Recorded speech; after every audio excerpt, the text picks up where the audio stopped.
So if you think this first image looks like a photo from NASA, it is. But you can see then the characteristics of this really aberrant, unusual, quirky, weird, special lagoon in the northeast corner of Italy. It's all this water area here with these land masses that prevent the waves from overwhelming the place most of the time. And here is the main island where the main city of Venice is. If you look really careful, you can see the backward S that forms the Grand Canal. Let's look at a German-made map, which shows these islands. If you actually look up Venice, it always says 118 islands. I've never seen anything more than the low 60s, which is what we see here. But you get to see some of the more characteristics. This is this little square up here, which is this whole lagoon area down here. Of course, there's a big bridge that connects Venice to land, but there was no such bridge in the 17th century. Venice sits about a meter above sea level. This has been, of course, the source of its allure and its downfall. But you get a really good picture of why maybe in the 6th century this was already being settled. And by the 10th century, Venice was a maritime power. And it wielded its influence far beyond Europe, all the way to the east, to Crete, to other parts of the Byzantine Empire during its long reign. From 697 to 797, Venice was not a city, it was a republic. And it had its ups and downs, as we'll see in a moment. Let's go next, though, to a contemporary map. This is a map by the Dutch cartographer Jan Blauw. Now, Jan Blauw wasn't just your average map maker. He was the official cartographer of the Dutch East India Company. Now, you might say, well, what was that? Well, it was the first really international conglomerate, the first kind of formally listed public company on a kind of stock market, if you will. And over his long career, Jan Blauw put together a 12-volume grand atlas with almost 600 engraved maps and plates and so forth. So you can see how carefully this is drawn here. If you look to the left here, you see the beginning of the Grand Canal. This is where people might enter. And then you come all the way around, and you notice this is a beautiful backward S. You go under a large bridge here, and you come all the way around where the majority of the big boats are situated. But you also see a very large piazza or square here. So let's have a look at that through the eyes of the painter, Giovanni Antonio Canal, known, of course, as Canaletto. Canaletto was, and it's really no exaggeration, obsessed with painting Venice. He loved the way that the light fell on the water and the buildings at various times of day and night. Here's a painting of the Piazza San Marco, and you can see it divided by the shadow as the afternoon wears on. This is one of his principal paintings of Venice, the town square of the city of Venice, if you will. And it's a perfect example of how East meets West, how the Byzantine and the Western and the Islamic and Western styles coalesced and blended.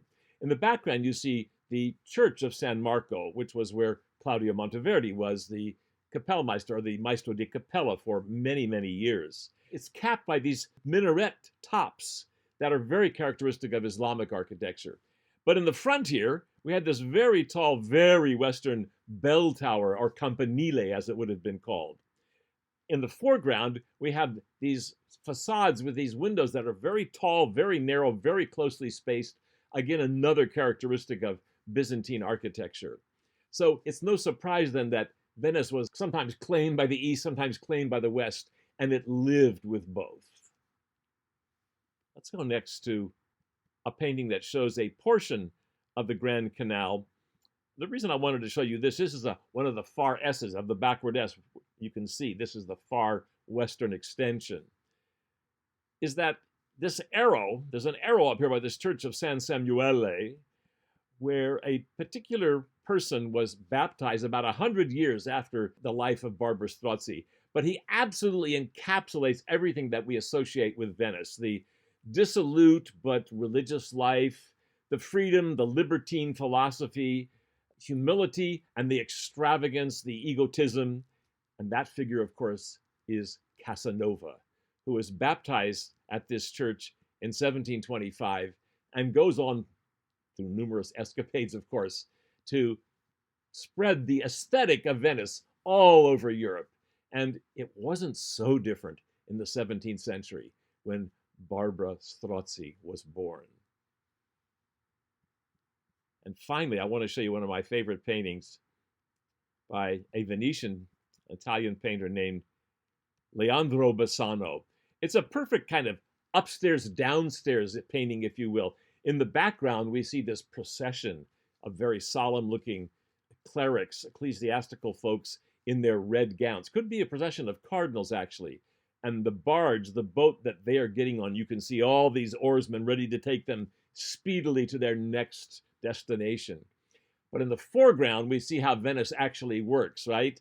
They're bringing all the fresh seafood and so forth on shore in these baskets, as you can see on the lower left. And then produce for this gentleman with the green coat here below is being uploaded onto the docks. This is what made Venice run. And these two worlds clashed, intermingled, lived with one another. And of course, they went over these same bridges in the background. There are about 400 of these bridges on the island of Venice. So a perfect encapsulation. This is the Doge's Palace on the left, right in the heart of the Grand Canal. So I think we're well prepped now to take a deep dive into the life of Barbara Strozzi, that still somewhat mysterious and enigmatic figure. But almost everything we know about her life, we owe to the work of a handful of women scholars.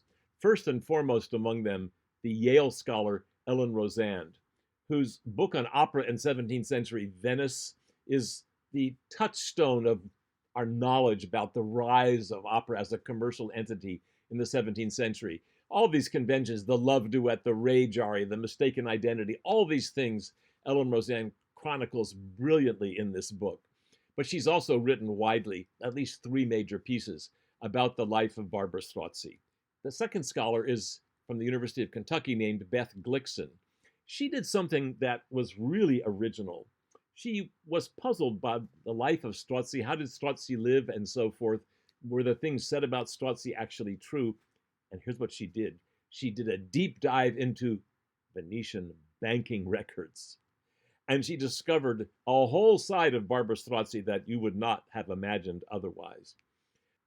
I also like very much the chapter by Anna Beer on Barbara Strozzi in her book about forgotten women composers, where she tries to imagine in more detail the realities, the day-to-day career realities of Barbara Strozzi's life.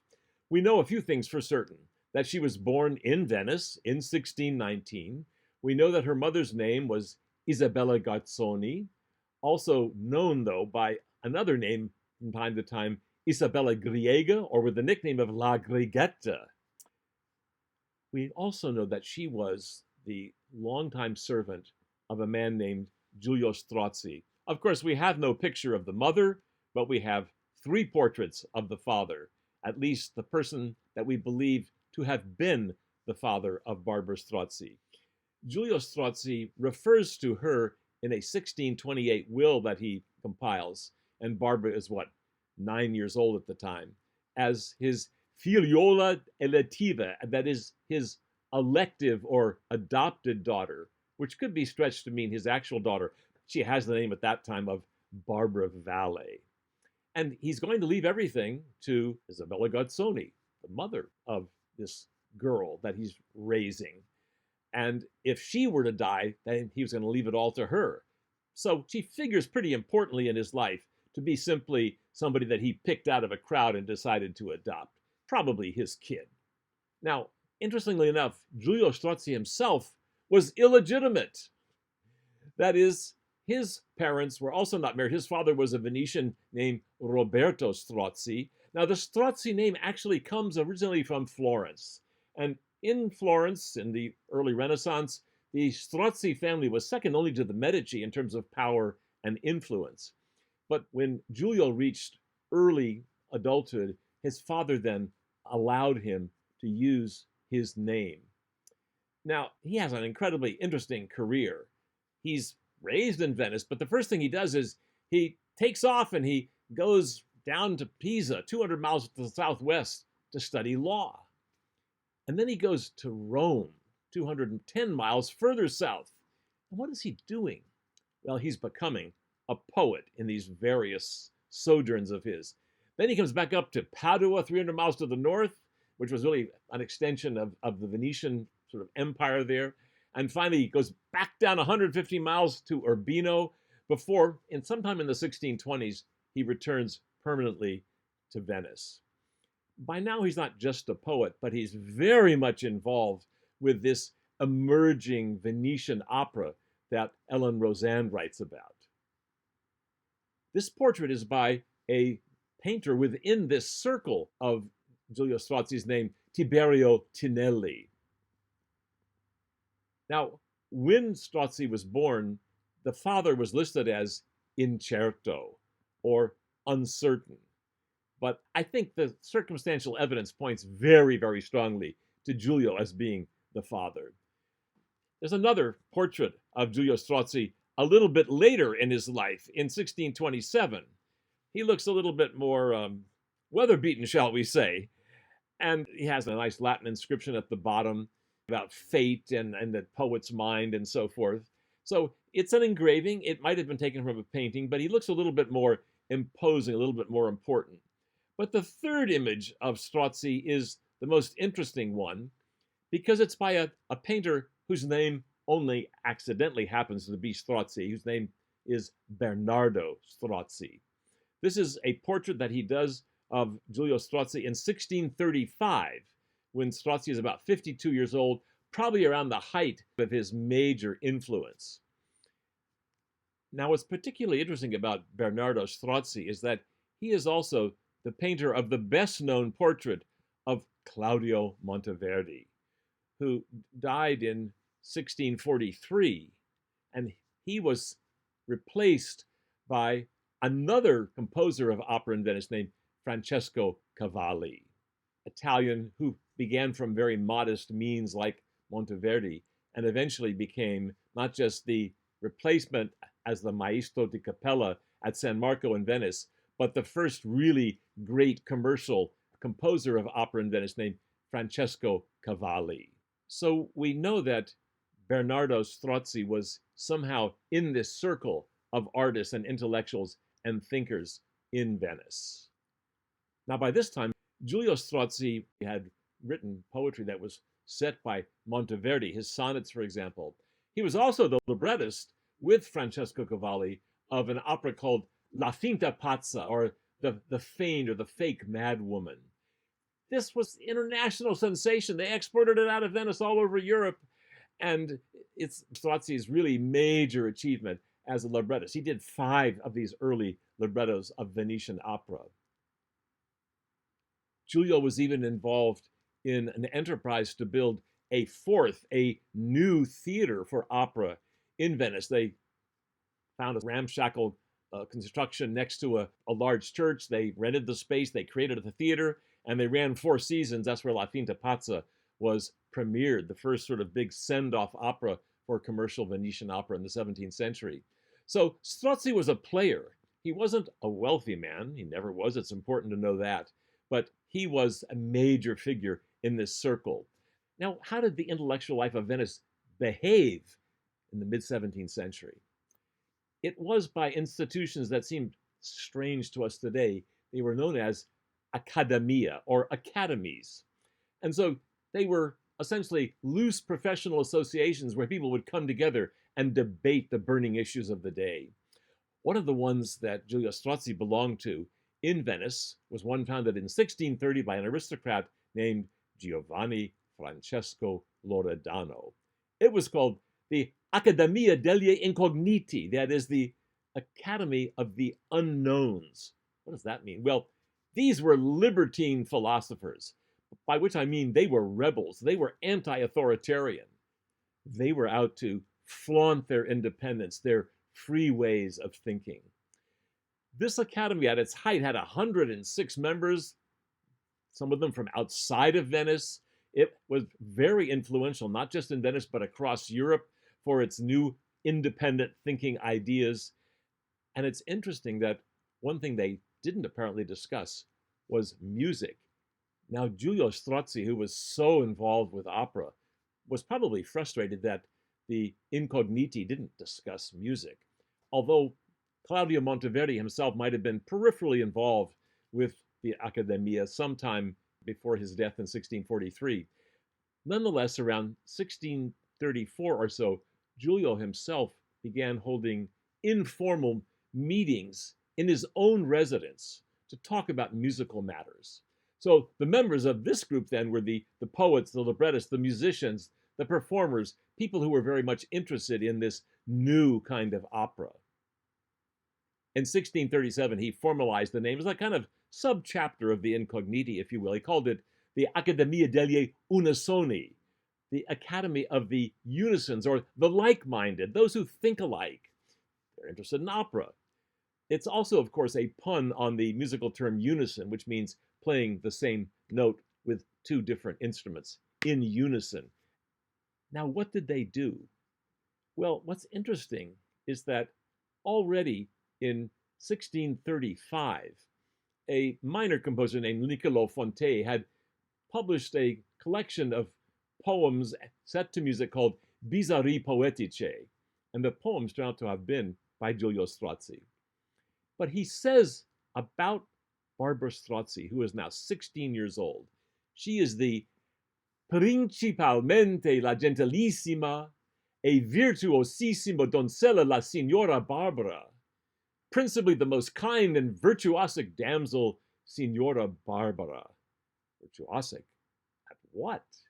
Well, we find out in a collection published volume 2 the next year, in which he now describes Barbara as la virtuosissima cantatrice di Giulio Strozzi, Giulio Strozzi's most virtuosic singer.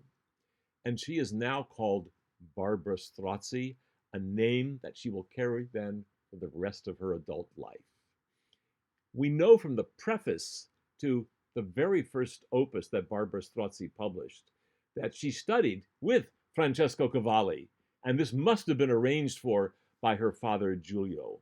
He was really, on the one hand, this pioneer of women's rights. He wanted her to have a career, to make a name for herself, to have some dignity, her own self-respect. But he was constrained, of course, by the realities of Venetian life. In 1638, when Barbara is now 19 years old, there is a publication of the vigils of the members of the Academy of the Unisons, a kind of diary of what they did. And it's clear that Barbara didn't simply sing, but she selected topics for discussion. She adjudicated the actual debates. She conferred awards on the winners of these debates. She was the central figure, and all signs point to the fact that Giulio Strozzi founded this whole academy to showcase his incredibly talented daughter.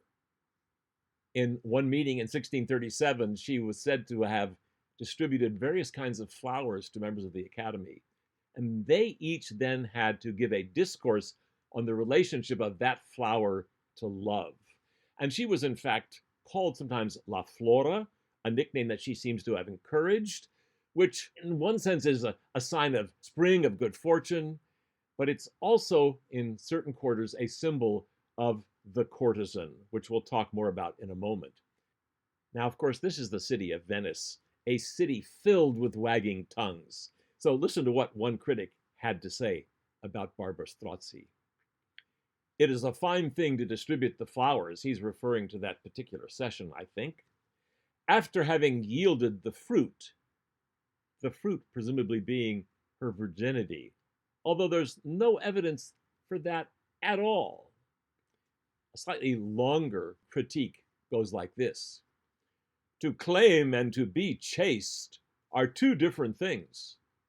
All the same, I too consider Strozzi extremely chaste, since being a woman, and one with a liberal, he means this libertine, upbringing, nevertheless lavishes all her affection on a castrato.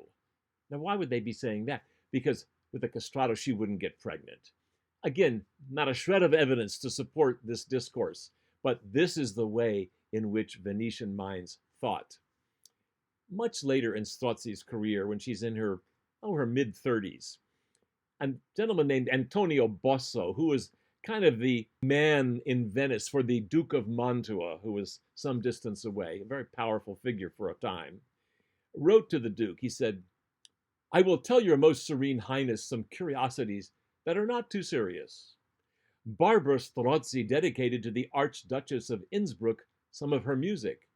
Her Highness sent to her the other day a small gold box adorned with rubies and with her portrait, and a necklace also of gold with rubies, which the said Signora prizes and shows off, placing it between her two darling, beautiful breasts. And then he cannot resist putting in parentheses, because this is a kind of man-to-man communication. Oh, what tits. Now, to find out what Bosso meant by that really objectifying, horrific remark, we need to look at some paintings. And again, these are paintings by Bernardo Strozzi. I want to start out with this one. This is a painting, part of a series that Strozzi did over the years, of Santa Cecilia, the patron saint of music, always pictured with a musical instrument. Here she has her right arm casually draped over the body of a teorbo, and the neck, you can see, would go way into the background. Bare feet, a kind of innocent look on her face. Here's, however, another image of Santa Cecilia. She's holding a viola da gamba. It's kind of an early cello. Now, the instrument isn't really foregrounded particularly. It's kind of fades into the background, and she's looking rapturously up to heaven. But the composition of this picture is particularly interesting because we have this picture, which also seems to be by Bernardo Strozzi. And you'll notice that she's also holding a viola da gamba, just like in the previous image. This painting is part of what were called the Splendor of Dresden, a rare East German tour of precious paintings from the collection that toured America in 1978. And when it toured, it caught the eye of not just Ellen Rozand, but her husband David Rozand, who was a Titian scholar. And the two of them put their heads together and came up with a brilliant analysis of who this picture probably is of and what its significance probably is. To get to the bottom line quickly, they believe it to be a portrait of Barbara Strozzi, probably around 1639 when she's about 20 years old. She has noticed the flower in her hair, La Flora. She's holding a viola da gamba, this time really foregrounded prominently. She's holding a bow, it looks like, in her left hand as well. There's also, if you look closely in the lower left, a violin. And if you then look up at the music, that's actually duet music. So she might be waiting for a musician to come accompany her. This was a common trope in Italian painting of the time. Giulio Strozzi appears to be the person who probably commissioned this painting. But of course, you haven't missed the fact that her left breast is fully exposed. Why would that be? Because sex and music in Venice had always been joined at the hip. But also this libertine philosophy of Giulio Strozzi's would also have encouraged this kind of display, if you will. Now, I am haunted, I have always been haunted by the look on Barbara Strozzi's face. It's partly pensive, partly perhaps melancholy, I think also wistful. It's resigned. Maybe, as Ellen Rozand remarked, a hint of boredom in it. It's not the look that you would associate with Santa Cecilia, to be sure. It's almost Mona Lisa-like in its complexities and layers. And we feel for Barbara Strozzi if we look at that face long enough. Bernardo Strozzi was himself something of an interesting figure. At age 17, he entered the monastic order of the Capuchins. And then when he got kind of bored and felt frustrated, limited by it, he got out for a period to take care of his ailing mother and his single unmarried sister. Well, he took that as long as it could go, and he finally was told he has to go back to the Capuchins. And he eluded them and evaded them. Eventually, so the story goes, there was a history of his life written about 50 years after his death, that he was imprisoned by his own order for 3 years, and then finally taken to visit his sister, where, in a daring escape, he shaved off his beard, changed out of his monk's habit into that of a priest, and slithered down a back stairs and took off and sought refuge in Venice under the patronage of some powerful Venetian nobility. Even if only part of that is true, we can be sure that Bernardo Strozzi did not go to art school, and Barbara Strozzi herself did not go to music school. She was schooled by the Accademia degli Unisoni. The Rosannes, by the way, also trace the chain of custody of this painting, and it goes right back to a collection by a gentleman who became actually briefly the Doge of Venice and was almost a neighbor of the Strozzis. But what does that tell us then about the fate of Barbara Strozzi? So on the one hand, Giulio Strozzi is encouraging his daughter to get a full musical education, having her be tutored in composition by the foremost opera composer of the time in Cavalli.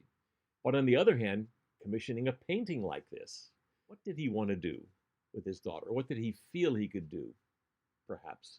In a sense, what was going to be, now that she was past adolescence, Barbara Strozzi's fate in a society where being a single professional woman was out of the question? Women belonged to somebody, and they had to take one of several kind of professions. One possibility was marriage, but marriage required a sizable dowry from the bride, believe it or not, and Giulio Strozzi was never floating around in a bucket of money. The second possibility would be to send her to a convent. But if you think about it, this is this libertine philosophy, this rebellious, individualist kind of philosophy. He's not going to send his daughter to a convent. Well, a third possibility would be that she could be a courtesan. And this portrait, in fact, suggests dimensions of the life of a courtesan. That is, one who brings her musical skills, her art, her ability to converse on intellectual topics and so forth. But the evidence actually points to the best outcome, perhaps, that Giulio Strozzi could hope for. One of Giulio Strozzi's associates in the Accademia degli Unisoni was a gentleman, an aristocrat, named Giovanni Paolo Widmann. This is the only portrait in black and white, unfortunately, I could dig up. But what's interesting about Widmann is that he had a close kind of business relationship with the Strozzi family. His brother rented rooms. He rented rooms to the Strozzis at various times. They paid him rent and so forth. And my suspicion is that Strozzi made an arrangement for his daughter, Barbara, to be essentially the concubine of Giovanni Paolo Widmann. What is the evidence for that? Well, in 1641, she gave birth to her first son named Pietro. The very next year, 1642, she had a daughter that she named after her mother, Isabella. And 2 years later, she had yet another daughter named Laura. And we believe that she had a fourth son named Massimo, who took on the name of Giovanni Paolo, a strong connection to Widmann. Now, what was the deal with Widmann? Well, he was 14 years older than Barbara, but he was also, of course, married. And in the irony of all ironies, after Widmann died in 1648, his wife, Camilla, paid the 2,000 ducat entry fee for the daughters of Barbara Strozzi to live in the convent of San Sepolcro, which was incidentally run by a member of her family. Is this incestuous or what? So there was widespread acknowledgement that Widmann was the father of Strozzi's children. This would have afforded her at the least some stability. Now she's a single mother. How did she make do? How did she form a life? Well, it gets more interesting because in the year 1645, she brought out her Opus 1, a whole collection of 2 to 5 voice madrigals that showcase essentially her abilities as a composer. And there seems little doubt that this was engineered, encouraged, seen through to the press by her father Giulio, who wanted her to have this professional mark. Now, it's interesting, and bear in mind that in 1645, she had a 1-year-old, barely toddler, a 3-year-old, and a 4-year-old. How was she to juggle all of these things? So it wasn't until 6 years later that she brought out her Opus 2 in 1651. Whether her father is helping her professionally that much at that point is not known. Now, the work of Beth Glickson has shown us that Barbara Strozzi was a smart and responsible woman with her money. How did she earn her money? Perhaps from the sales of her published works, more about that in a moment, perhaps by performing. And bear in mind that the 2 concerts that we heard at the beginning of today's session, Barbara Strozzi never had a chance to do that. Her performances were in front of aristocrats who would invite her to come to a session of their academy, and she would hopefully be paid for these appearances. But when she got money, we know that she invested it carefully. Well, how do we know? Well, she invested it in Venetian government bonds because in 1640, there's a document that Beth Glickson found that authorizes her father to collect the interest from her own government investments. She can't collect it herself because she's a woman who has no authority, no power. But check this out. She loans Widmann, her keeper as it were, 2,000 ducats. She never borrowed a farthing from him, and she only got repaid at his death in 1648, which, by the way, included 1,145 ducats in 9.5% interest. So she was smart about how she loaned her money out. The Venetian government bonds paid 10%. Now, the Republic of Venice had fallen on hard times.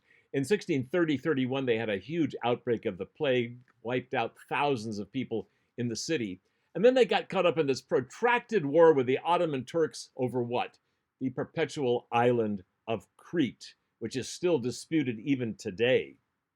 So an increasingly desperate Venetian republic decided in 1645 that it would allow outsiders to become Venetian aristocrats, members of the aristocracy, for 100,000 ducats. And guess who had the coin to pull that off? Giovanni Paolo Widmann, who had borrowed 2,000 ducats from Barbara Strozzi. Widmann got his patent in 1646. He only enjoyed it for 2 years before he died. We know that over a 25-year period, Barbara Strozzi received some 507 ducats in interest. Now, how can we put that in perspective? Well, at various times, she rented, for example, in 1661, a residence that had 2 floors with a staircase, a storage area, a washroom, some sleeping areas for 80 ducats per year. We also know that at one point she rented from the Widmann family a larger 6-room structure, probably when the children were younger, for 95 ducats per year. Now, as you can imagine, Widmann seems to have been rather parsimonious in his support of Barbara Strozzi. And when he died, he left her nothing officially in his will. He did pay back his debt. We can give him credit for that. Now, we know that she was able to somehow support herself through her investments, through the sales of her music, through her professional appearances. But it must have been a struggle. Between 1645 and 1664, Barbara Strozzi published no fewer than 8 opuses of printed music, over 100 pieces in all. She is the most published composer of secular vocal music in the mid-17th century in Venice. And this is actually at a time when music printing was looked upon by some early opera composers, for example, with suspicion, because if you printed something, then everybody could have at it and steal your ideas. But Barbara Strozzi wanted to leave her mark. And she knew that the only way she could do it, if she was not to disappear from history altogether, was to publish. So in 1650, when Giulio Strozzi was now, 67 years old, he makes up his second will. And he leaves everything he has to what he calls Barbara di Santa Sofia, my adopted daughter, but generally called La Strozzi, the Strozzi. he acknowledges that she has his family name. Now, he leaves her very little, not even enough to really give him a decent burial. And when you died, you were supposed to leave money to various charities. He had no money to do that. He asked his daughter to do it for him. And she didn't give him a pauper's burial. She paid for a proper burial, and it must have cost her a pretty penny. Giulio Strozzi says he assumes credit for how much I have done for her by raising her and setting her on the path of virtue. Now, we should bear in mind that the term virtuosity and virtue, for truth, were closely related in the 17th century. After 1664, Barbara Strozzi's life kind of goes into radio silence. We know that in 1677, she must have traveled to Padua for unknown reasons because she got sick there, and her death certificate says that she was sick, ill for 3 months, and died in obscurity with almost no wealth or real property aside from her own manuscripts and music. She left no will, so her first son, Pietro, claimed all of it, as he had the right to, but he didn't value what she left behind at all, and he sold things off piecemeal to the highest bidder, took very poor care of her legacy. Now, from the beginning, Barbara Strozzi was aware of the precarious status of a woman composer. In the preface to her Opus 1, she writes, "I must reverently consecrate this first work, which I as a woman all too ardently, kind of anxiously, send forth into the light, to the most august name of your highness, so that under your oak of gold it may rest secure against the lightning bolts of slander prepared for it." And in the preface to her Opus 2, she writes, "The lowly mine, that's M-I-N-E, of a woman's poor imagination cannot produce metal to forge those richest golden crowns worthy of august rulers." But what's interesting is that by the time she publishes her Opus 5, she writes this, "And since feminine weaknesses restrain me no more than any other indulgences of my sex impels me, on lightest leaves do I fly in devotion to bow before you." So every volume that Barbara Strozzi published, all 8 of them, we have 7 of the 8, was dedicated to a different member of the aristocracy in hopes of patronage. She may have received some remuneration for these dedications. That was not uncommon. For example, her Opus 7 is dedicated to Niccolo Sagredo, who became briefly the Doge of Venice, and he may have helped her out financially. But she never got the kind of secure, ongoing, steady patronage that any male, even of mediocre talent, could often count on, and often multiple patronages. She didn't have that. So she may have, in 1664, when she was in her mid-40s, simply have given up on her dream of becoming an established, highly respected composer. But she knew how good she was.